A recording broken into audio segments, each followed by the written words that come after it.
I think I discovered the trashiest show ever. You better not be talking about Bridgerton. No, this show is called Love is Blind.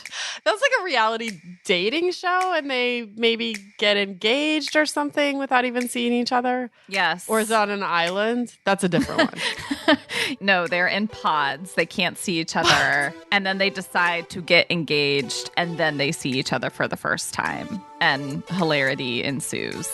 So it's like dating in a pandemic. Hazmats have never been sexier.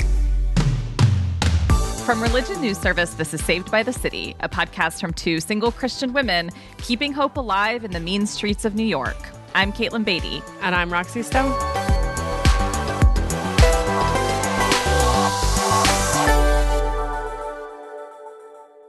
Okay, so would you recommend Love is Blind? Like, should I cancel my evening plans tonight? If you're planning to watch Bridgerton, you should go ahead and indulge that.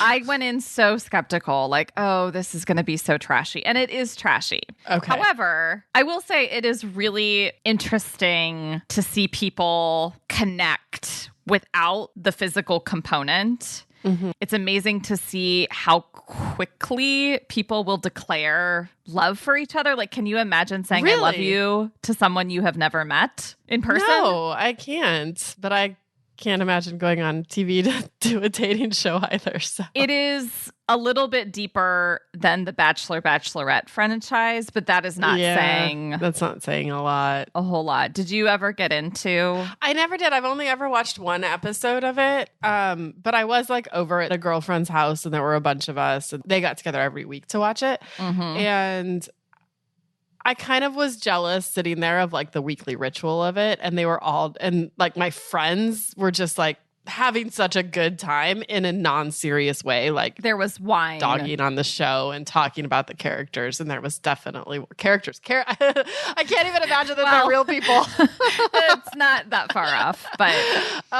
Yeah. And like drinking wine. Yes. Wine and probably eating chocolate. But the Bachelor Bachelorette franchise has been around now for over 2 decades. And I just... No. Yeah. Wow. Obviously, these reality dating shows have just proliferated in the last 2 decades. And they speak to how much we want the really satisfying romantic story. You know, like... You will know right away that this person is the one, and there will be immediate sparks, and you will immediately want to bring them home to your family and rip their clothes off. And there's no negotiation. There's no conflict. I like that you put bring them home to your family and rip their clothes off in the same way. That's an interesting ritual the Beatys have. It is a lot to ask of boyfriends. It takes a while for them to get used to that. But yeah, just these stories speak to this really prevailing belief or desire that romance is real and is attainable. And we watch these stories to give us hope that perhaps this too could happen to us. Yeah, and I will say Bridgerton's not all that far off from that either. You know, it's all these people who like have to get married because that's the way it was then, especially for women. And whether or not they find love in the process is, you know, this whole other thing. But of course, you're rooting for them to find love as well as a good match. So if I understand correctly, this is Austin-y territory. Yeah. The trashy version of Pride and Prejudice. Yes. I'm sure if we looked at the success rate of couples who met on reality TV shows, it would not be high. But thankfully, we have our own real life stories of people finding true love. Today, we're going to hear a love story that gives us a little hope that maybe it's not as bleak as we thought out there. Well, on the topic of bleakness, how are you feeling about romantic love these days? Like, if we were to hook you up to a hope meter, where do you think you'd land on a scale of 1 to 10? 10 being like, this is going to happen, the Lord has ordained it, to 1 being, nah, never going to happen. I'm settling into life with my animals. Oh, well, they always say, and they do literally always say this, that it's when you give up that love finally comes. When I finally let go of my desire to be married, that's when I got married. Yes, exactly. So I don't know. Am I trying to trick the hope meter and be like, I'm at a 1? Well, there's probably a difference I'm perfectly between content alone. Right. I don't know. I on this hope meter, yes, I'm below a 5, I'd say. I may not be a 1, but I did write in my journal at the beginning of this year that like I didn't think this would probably be the year. So why do you feel like this year probably won't be the year? I don't know. I think it just doesn't feel like a focus. Like it doesn't really feel like something I'm putting a lot of energy into. And I actually have other things I am putting a lot of energy into right now, like this podcast. Don't blame the podcast for... No, I know what you mean. So it just, I mean, I feel like there are a bunch of things that I like want to do this year and that I want to focus on. And that just doesn't really feel like one of them. And weirdly, like it feels like you have to focus on it to make something happen, which maybe is just like the apps. And I have no energy for the apps right now. Like I tried again in January and February. And I went on one date and gave up. So it's just it's so much work. I really appreciate though, just recognizing that this isn't just going to fall out of the sky, No, I think I used to think so, but yeah. And there's a lot of kind of spiritual framing around that. Like God will bring the man and you kind of don't have to do any work. You just have to be waiting for it to happen. Right. And I'm sure that there are stories of that happening, of course, but my impression from the vast majority of people is that finding love in the real world requires a commitment of time and energy and prioritizing either meeting new people or just investing in a relationship. I mean, certainly at our age, I think that's true. A dating relationship is work, any relationship is work, but a dating relationship is a kind of intentionality that your friendships don't require. And I actually think that there's something kind of freeing about saying, yes, I want this someday, but now I'm really focused on other things. And actually, I am satisfied and fulfilled in the other things that I am focused on. So I very much feel similarly about this not being the right time. Yeah, right. I did see a guy at the library yesterday. He worked at the library and he was very sweet and kind to this. He was helping this older woman and I was like, is this going to be the meet cute? I smiled well, at now him. You know where he works. That's nice. You could have run into him on the subway, which is tough. Right. I'll just keep checking out a lot of books.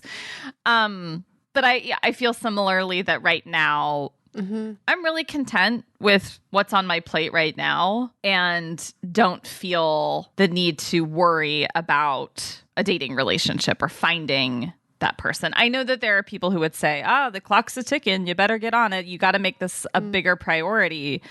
But by whose standards, I mean, I get it. I think especially as a woman, like there is that biological clock if you want kids. And I mean, I think your options change as you get older. I mean, it's really true. I mean, I think there's times I've felt more pressure around it and I am happy to sort of let that go. I would say I'm a 3 on the hope meter. Yeah. Because I feel like I want to be realistic about the statistical realities. Yeah.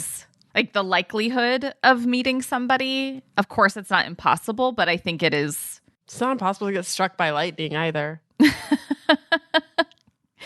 And I'm not even saying that as like, oh, you've heard the statistic that it's more likely that a woman get run over by a bus than married after 40 or whatever this old statistic is. It's more just like, I think it's unlikely that I would meet someone who has the qualities that I would be looking for in a lifelong partner and that he would he would reciprocate and that this would happen in the next, I don't know, 10 to 15 years. I just think it's unlikely. But I also think that I'm at a 3 because if romantic love were more important to me, like if it were more central to my sense of what I feel like I need in order to have a happy, fulfilled life, it probably either would have happened by now or I would have ensured that it happened by now. I would have done the work to make sure that it happened. And I'm just noting about myself, like, Katelyn, you don't really want to go on the dating apps. You kind of feel ambivalent about meeting men. You seem to feel like your life is full without this. So isn't that just interesting about yourself? That's a hard thing in some ways to admit. Because I think, having lived within the church for so long and, society in general, it's like we love love. And it's, it's tough to admit that maybe this isn't for me or maybe it's not the way that I thought it was going to be.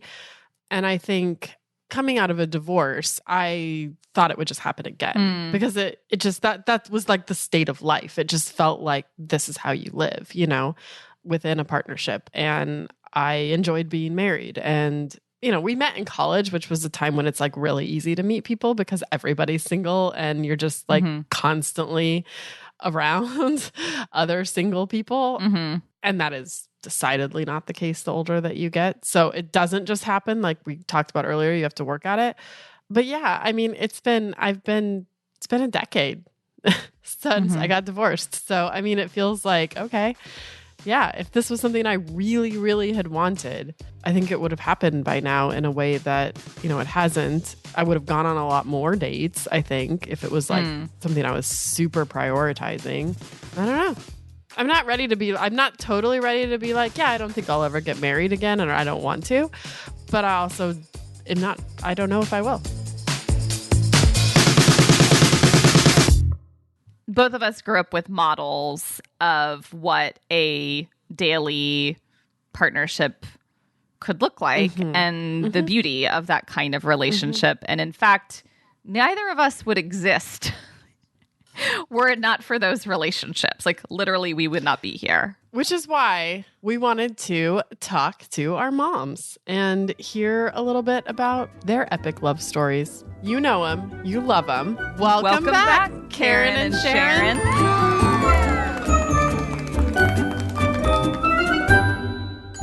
Hello, Roxy. Hey, Mom. How are you doing, Roxy? Pretty good. Thanks for coming on again. Sure. It's always exciting. Well, this time we're going to talk about your love story, your epic life love story. It is pretty epic. I know you met Dad in junior high. I did.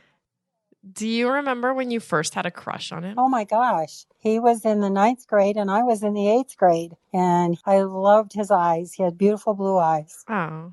And he had kind of an Elvis Presley haircut. How does an 8th grade girl get to know a 9th grade boy in the 1950s? That's a real interesting story. We both went to a junior high school called West Junior High. And their classes, his class and my class, combined were over 1,300 kids. And the junior high just couldn't support us. So we were sent downtown to the high school. So the 8th graders and the 9th graders wandered around together for a year. Dangerous. Yes. So do you remember your first date? Yes, we went to a show. Guess who drove us? Grandma Stone. Yes, Grandma Stone took us in the car. We sat in the back seat. And Grandma Stone was in the front. She drove us to the movie theater.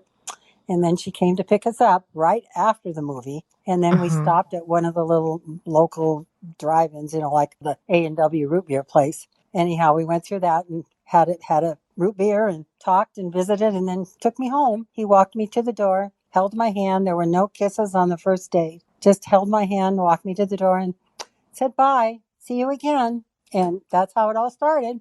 You got married at 20. Yes, both of us were 20. It's still hard for me to believe because you're both really, I would say you're more practical than romantic, both of you. And so it seems crazy to me that you got married so young. Why did you? Both of us had visions, dreams that we wanted to share with each other. And we just wanted to do things together. And so there really wasn't any reason. We both were so in love with each other. There wasn't any reason to hold out. So when you think about your marriage and dad today and all those years together, what do you think made him such a good match for you or makes him such a good match for you? You know, there's something about a love that you kind of sense right away. And I think that's what both of us had. Your dad is a very special person. He's very knowledgeable. He is very empathetic, and he just really is special. But what do you think makes him good for you? He he it's kind of silly. It comes from a movie, but it's really true. He completes me. He makes me feel good. That's too cheesy. I know, that's what I thought. It's from a movie, but it's kind of silly, but it's kind of What true. about his personality makes him a good match? He is able to make me feel good. He makes me feel right. I don't know. There's all kinds of things that I can say. I just love him. I love being with him. I love what he does. He turned out to be an absolutely incredible father. We just did really have always enjoyed each other's company. There's the school bell. There it was. Sorry. I guess you have to go back to class. All right. Thanks, Mom, for joining us again. Sure. And I always enjoy hearing about you and Dad and your story. And yep. We have had a great story. Marriage. It's a lot of years of love and compromise and growing together. Love ya. Love you too. Hi, Mom. Hi, hon. I know I've heard this story, bits and pieces, but I basically want to know about the first time you and Dad met. Okay. I remember that, even though I'm old, and it was 45 years ago. Well, I didn't say you were old. But I was a recent high school graduate, and your dad was getting ready to start his senior year. We went to rival high schools, and I had never met him before. We worked at a summer job outside, kind of part-time, and we just, how teenage boys and girls do. We just talked, and I don't know, maybe we flirted a little bit. Mm-hmm. Yeah, I noticed he had a cool car. What was it? It was a 67 Mustang convertible. So there you go. Teenage stuff. Did he eventually ask you out on a date? Yes. He asked me if I wanted to go to a Cincinnati Reds game. And we went out and had a Mexican dinner beforehand. And I will tell you, Katelyn, I had never eaten Mexican food. This is the early or mid 70s. And I didn't know that this Mexican restaurant existed, but he did. And we went there, and then we went to a Cincinnati Reds game. Did you know early on that he was the one, quote unquote? Gosh. No, not how folks say the one now. I mean, I realized the more I knew him that he would be a good one. Mm-hmm. And by that, I mean sweet, kind, was funny. And there were just so many things as I got to know him that I thought, why wouldn't this be the one? Mm-hmm. But at that time, I never felt like, oh, God is telling me this is the one. And so fast forward a lot. You met 45 years ago. You just celebrated your 42nd wedding anniversary. What do you think makes Dad such a good match for you? Well, we are different, that's for sure. Well, we are. And we started saying that we're glad we have two brains, his and mine. Mm-hmm. Because sometimes we need them. And, maybe that's kind of an analogy of marriage because it takes two to make the whole thing work.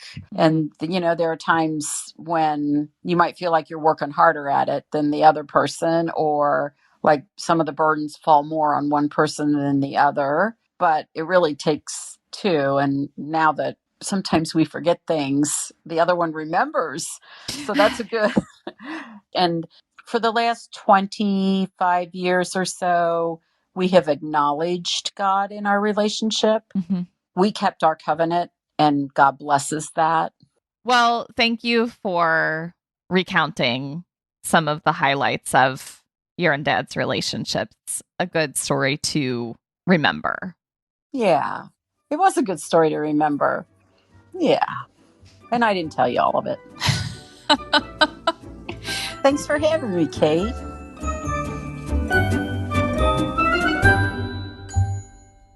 Roxy, I'm sure you've heard elements of Sharon and Rocky's love story, but Indeed. Hearing it again afresh, was there anything that surprised you? I don't know if surprise is the right word, but I kind of gave my mom a hard time because when I was asking her to kind of reflect on why she and dad are so good together, she like went to the, it feels like we complete each other line. And I was like giving her a hard time about how cheesy that is. And then I felt bad about it later. But I feel bad about it because as cheesy as I think that line is, and as much as we like tease about it, when I think about the fact that they've been together for 55 years, like they've lived their entire lives together and they are who they are because of each other. Mm-hmm. And so it may not be true when you're first like falling in love in a rom-com, which is when that line has been used, but it might be true after 55 years together. When your whole adulthood has been spent, your entire sense of self has been forged in direct connection to this other person. It makes sense why couples like your mom and dad would say, I can't imagine living without this person. Exactly. Because they have never done that before. They wouldn't feel complete without the other person. Aw, that's really sweet. Hearing about Karen and Tim. My mom used this metaphor of them sharing a brain. Okay. Sharing a brain so that they're more effective at getting through life. Oh, yeah. Like, there was something very practical about her answer, just like, two are better than one. Like, if I forget something, dad will remember it, or if he's trying to work something out, I can help him plan. Like, there is something about relying on each other's strengths, especially, they're in their mid-60s, heading into a new season of life where they might really have to depend on each other in really practical daily ways to flourish. So I thought it was a funny image, like, your dad and I share a brain. Every thought I have is his. Every thought of his is mine. It's like, this is getting too weird. But I think it actually is kind of sweet at the end of the day. Yeah. I wouldn't mind having a brain that can fix things. I know. That's one of, same. This is going back to that stereotype about having a handyman around. I guess there's a reason this stereotype exists. So maybe we need to get off of like the dating apps and just start using TaskRabbit a lot for projects around the house.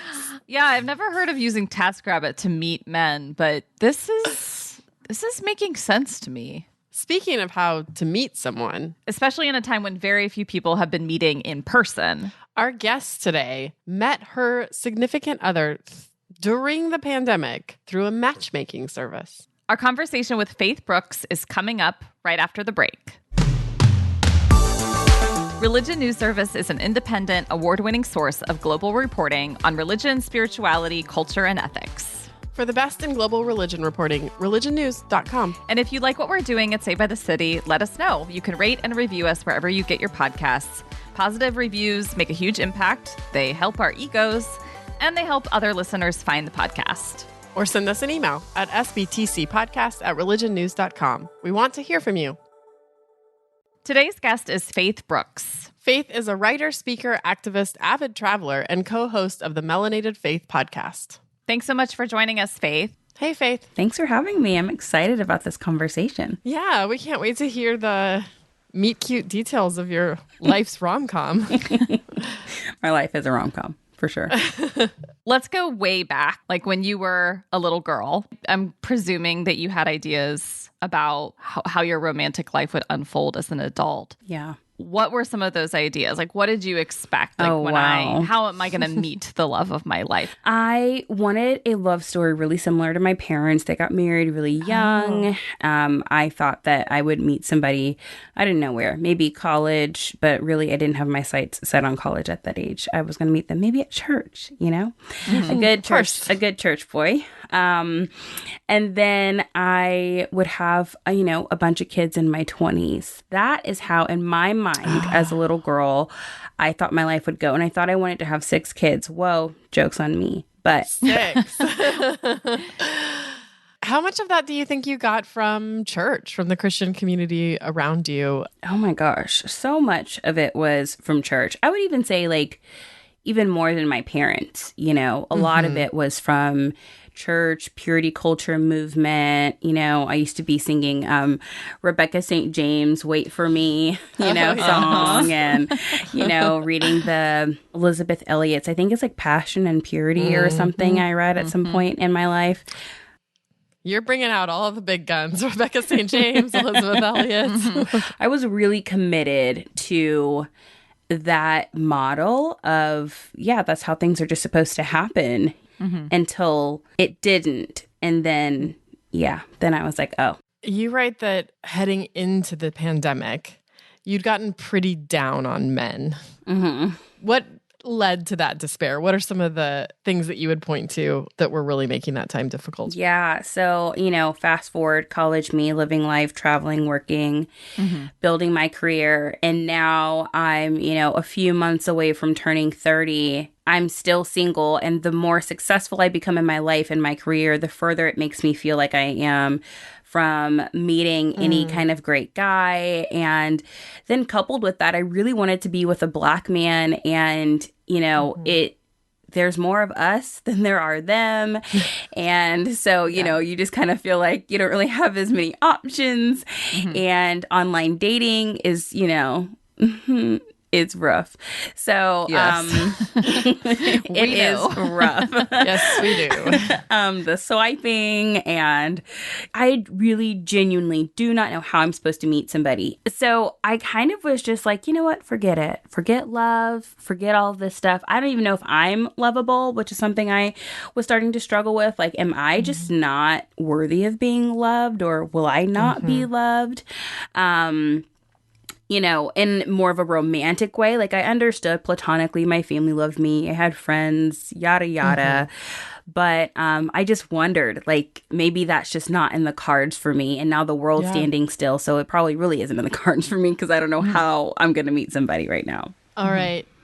Now we've got the sad backstory. Let's take our turn toward the rom-com. You said that in the fall of 2020, you had a friend who put out a call for matchmaking services, and you agreed to apply, which is amazing. Was that weird? Was it fun? Obviously it worked, but tell us more about just the experience. You know, I would always tell people when they would say, like, you know, why are you still single? You're so great. You know, I was like, get out there and network for me. Okay. Yes. Like, I'm tired of the prayers. Stop. Either, you know, you can pray and network. Okay. And then I would tell them that, you know, faith without works is dead. So if you're not praying and networking for me, just cut out the speeches. When I saw her post, I thought she was kind of joking. And, but I was intrigued because I love reality dating shows. It's just like a great fun pastime for me. And, I had watched Indian Matchmaking, and that was the first show that I thought, oh, you know what? This is kind of cool. Like, this is pretty smart, and maybe I need somebody to do this for me.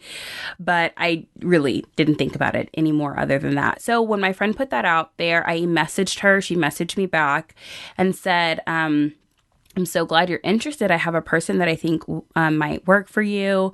Do you like nerdy guys? And I was like, yeah, I actually do. And she said, great. Well, here's this application. Fill it out. Then I'm going to schedule an interview with you and check your references and all this stuff. And it ended up being like this 3-page application, and I was like, oh wow, like she was really serious. Taking this seriously. Yes. Yeah, I thought she was kind of, you know, joking in a way when people are like, I just want to set you up with somebody. And did she match you with the person she planned on, like that she Did. suggested? And that was my husband. Yeah. Oh my gosh. Yeah. So you only had one match. I had only one match. Yeah. She is good at this. Yeah, she has a good success rate. Okay, so backing up a little bit, you wrote that you had a Zoom call with, his name is Marcel. Yes. When you were done with the Zoom call, getting to know him, did you think, oh, he's the one?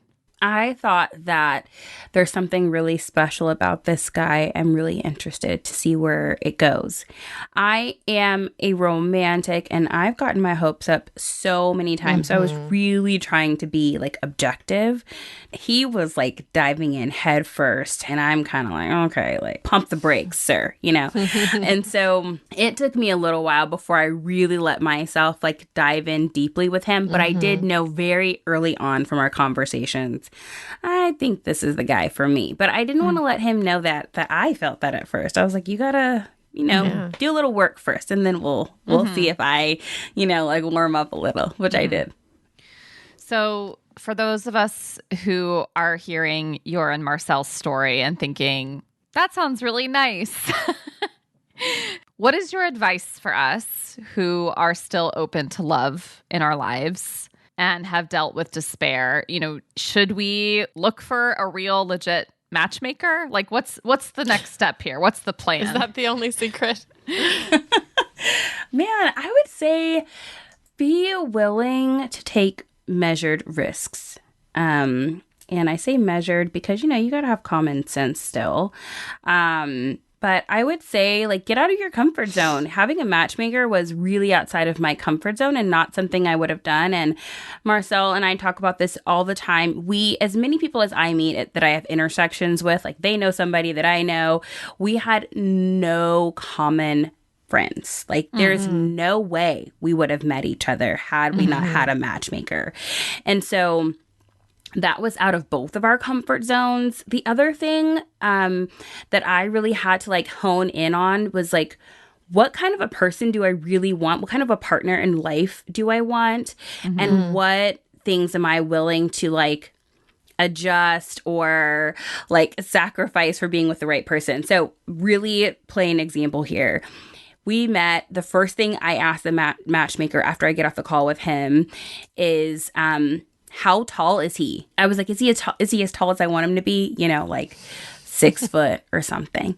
And she's like, he's 5'6". And I was like, like, I don't know. That's not what I asked for. And wait, how tall are you? I'm 5'4". Okay. And so he is taller than me, but still, I wanted a tall person because most of the guys in my family are tall. And so she told me, one thing she told me, she said, Faith, he really is everything you asked for, but this one thing. And I think you should give him a try, like, and see if it works before you count him out. And I would say, like, that was probably some of the best advice I've been given. She said that to me, and my family in a variety of different ways also said that to me. Like, my brother said, if he has everything you want, and the only reason you don't want to be with him is because he's short, then you just want to be single. And I was like, and I was, you know, I was slightly offended, but he was really right because Marcel is an incredible partner and a great friend, and he's the perfect fit for me. And I had to get out of my own way, my own comfort zone, my own, you know, super like, you have to look and be like this in order for me to like really look at what like I had in front of me, which was an incredible guy who knew what he wanted. So yeah, I mean, that's like the advice that I would give because that's something like I had to personally like work on and live out in my own life and reconcile, and it was completely worth it. Like worth every leap and risk. It was worth it. How do those of us who do really want, at the end of the day, who do really want love and a romantic partner, how do we keep hope alive when despair feels easier? Oh, man. Truly, to be honest with you, as I dated Marcel, because I was still unpacking, you know, my own hurt from other things in my life, I had to continuously make sure that I was removing despair and cynicism from the driver's seat.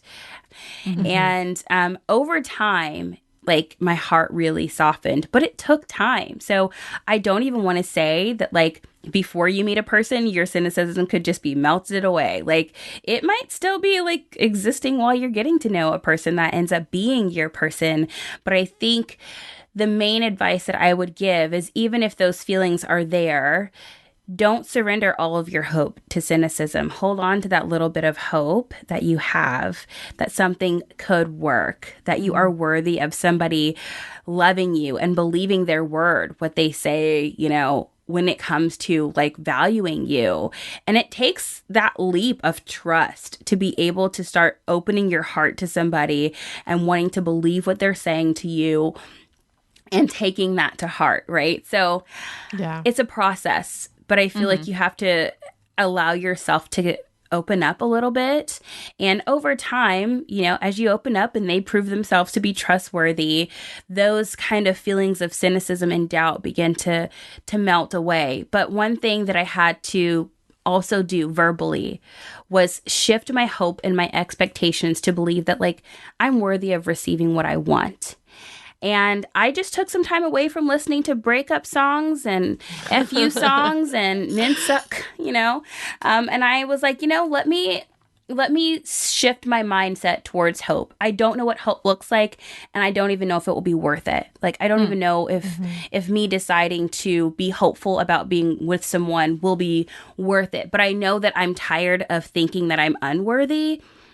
So I have to find a way of believing that I am.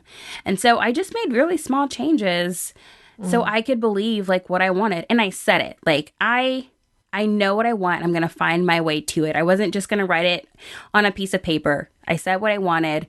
I saw that post. I got that matchmaker. And I was like, I want to see what I want to happen. And then it did. That's awesome.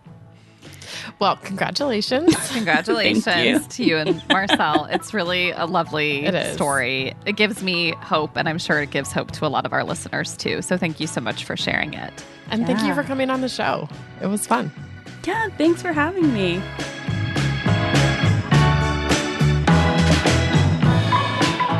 All right, Katelyn, after hearing Faith's story, has your hope meter changed at all? I think it's at a 5 or a 6 now. I actually I know. It's like over on the other side of the scale. You had a hope infusion. Yeah, I think the big takeaway from Faith's story of finding love for me is not so much here are 5 quick tips on how to meet somebody, but just the importance of keeping your heart open, that you can't control the outcomes of dating relationships or guarantee that this is going to happen, but having a posture of openness and believing that it could happen is probably a better way to live and go through life than being closed off to it. Do you think you'd use a matchmaker? She actually sent us the matchmaker's info. I would try it once to see what it was like. I would enter into it as a life experiment. I think that's kind of how I feel. It's like I'm very curious about it. Yes. Well, a podcast for a future day. If you need me to review your application, just let me know. Thanks. Saved by the City is a religion news service production. The producer is Jay Woodward, and the consulting editor is Paul O'Donnell. We get production assistance from Elizabeth Joy Wyndham. Chaz Rousseau put together our look, and Martin Fowler wrote our theme music. We are Roxy Stone and Katelyn Beaty. Thanks for listening. Is this getting too dark? No, not for me.